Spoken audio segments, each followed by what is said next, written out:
Foreign Secretary, what will your message to the Russians be today, sir? What a moment to be Britain's new Foreign Secretary.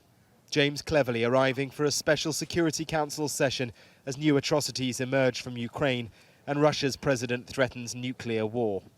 In the chamber, the floor was given first to the prosecutor for the International Criminal Court. The picture that I've seen so far is troubling indeed. Destruction of suffering and harm that fortifies my determination and my previous finding that there are reasonable grounds to believe that crimes within the jurisdiction of the court have been committed.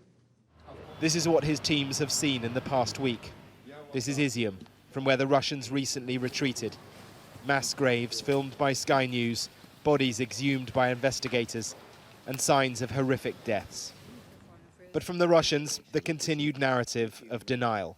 There's an attempt today to impose on us a completely different narrative about Russian aggression as the origin of all the tragedy.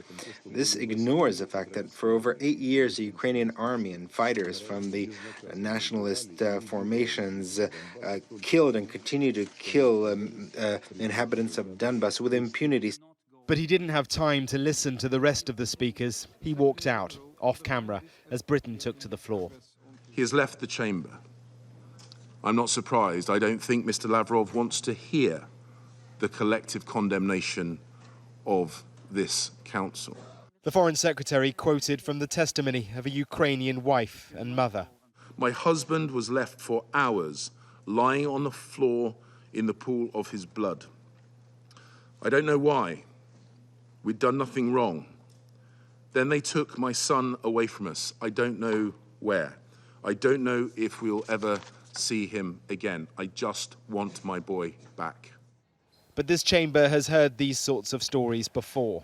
What can this institution do? Because Russia has a permanent seat, it has the power of veto. Have you got no teeth as a consequence? Well, what we have seen today is that there is a unanimity of condemnation of Russia's actions. The Chinese and the Indians have voiced concerns, and their unease is significant. They're Russia's allies. But here's the split. They want an immediate ceasefire now. That would leave large parts of Ukraine in Russia's hands, and for many countries in there, that is unacceptable. And so the impasse, the suffering, and the extraordinary nuclear rhetoric continues. Mark Stone, Sky News, at the UN in New York.